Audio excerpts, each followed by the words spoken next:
Halo Sobat Teknik, sebelumnya perkenalkan nama saya Frendy Sinaga. Kali ini saya akan menjelaskan tentang salah satu navigasi pesawat, yaitu navigasi VOR. Nah, VOR atau yang lebih dikenal dengan Very High Frequency Omnidirectional Range, seperti gambar yang tertera, ini adalah gambar terminal pemancar sinyal, di mana terminal ini akan memancarkan sinyal ke segala arahnya untuk memandu pesawat mengetahui posisi dan keberadaannya, supaya pesawat tidak salah jalur dan tidak salah rute dalam penerbangannya. Nah, selanjutnya, apa itu VOR? VOR, atau yang lebih dikenal dengan Very High Frequency Omnidirectional Range, adalah stasiun pemancar radio di darat yang mengirimkan sinyal ke segala arah, berfungsi seperti kompas radio panduan untuk pesawat. Nah, seperti yang tadi sudah saya jelaskan, stasiun pemancar sinyal ke segala arah untuk memandu pesawat mengetahui keberadaannya, mengetahui posisinya, salah atau benar dalam rute penerbangannya. Nah, sebagai gambarannya, kita bayangkan kompas raksasa yang memancarkan sinyal ke segala arah. Kompas raksasa berarti ia memancarkan begitu besar sinyal yang akan ia pancarkan ke segala arah. Nah, begitu juga dengan VOR. Seperti gambar yang tertera tersebut, VOR sebagai pusat roda setiap garisnya. VOR berada di tengah-tengah setiap garisnya.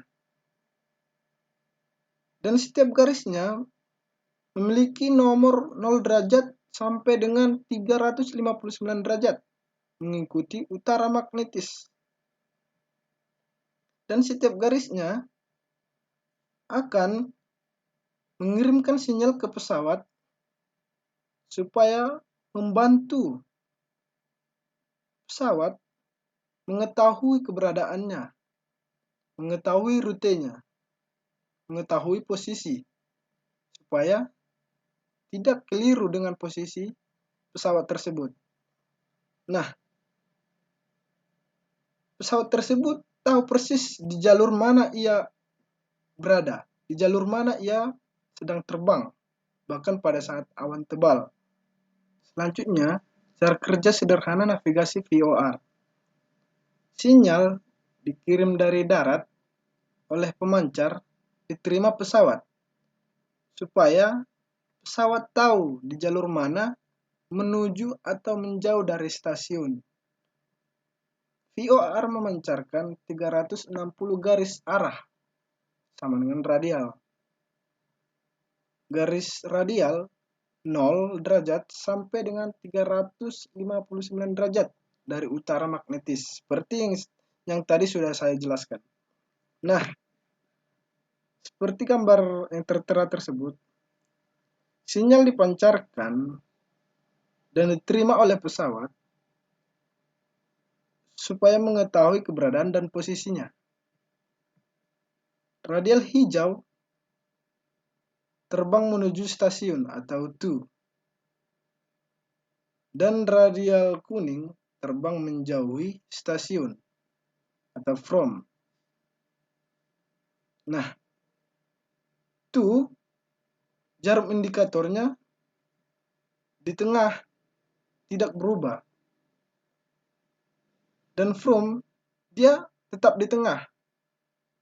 Jarum indikatornya tetap di tengah, tetap di jalur yang benar. Selama jarum di tengah, pesawat tetap berada di jalur radial yang dipilih, jalur radial yang benar, jalur radial yang sudah ditentukan. Baik itu mau terbang menuju stasiun, baik itu mau terbang menjauh dari stasiun, jika jarum indikatornya tepat berada di tengah-tengah, maka jalur radial yang dipilih itu adalah jalur radial yang tepat, jalur radial yang betul. Posisinya berada di tempat yang benar, rute yang benar. Nah, selanjutnya indikator. Indikator itu berada di kokpit. Nah, indikator ini ada OPS, ada CDI. Nah, indikator memilih jalur tujuan yang benar.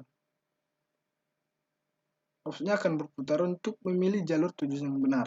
Dan CDI itu adalah jarum penunjuk jalur.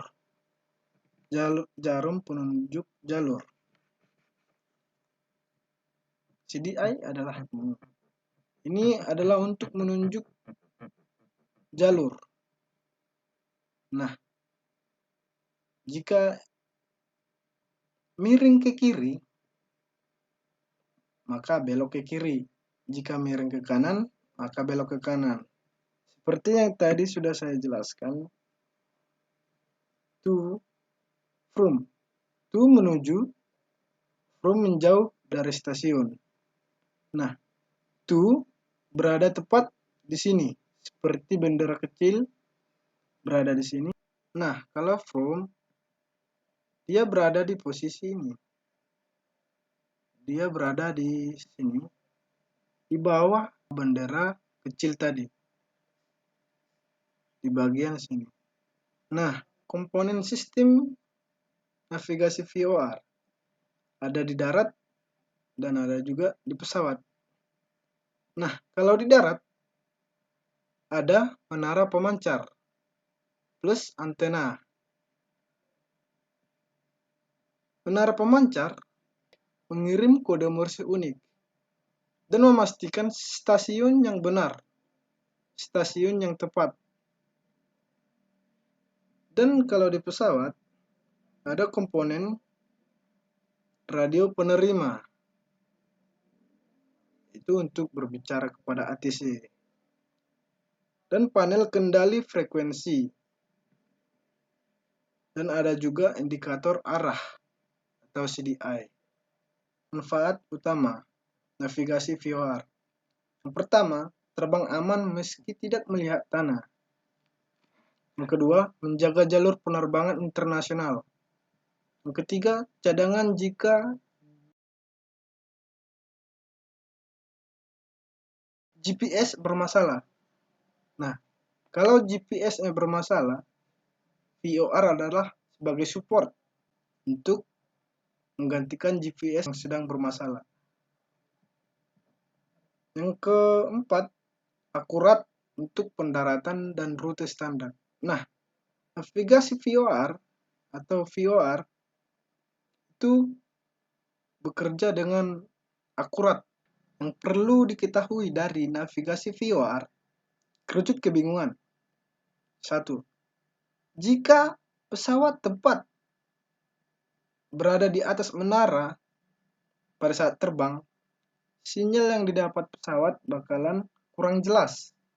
Sinyal yang diberikan oleh VOR kepada pesawat itu sangat kurang jelas. Yang kedua, jangkauan terbatas jika terhalang gunung atau jarak terlalu jauh, atau bisa dikatakan melenceng dari rute penerbangan yang sudah ditetapkan.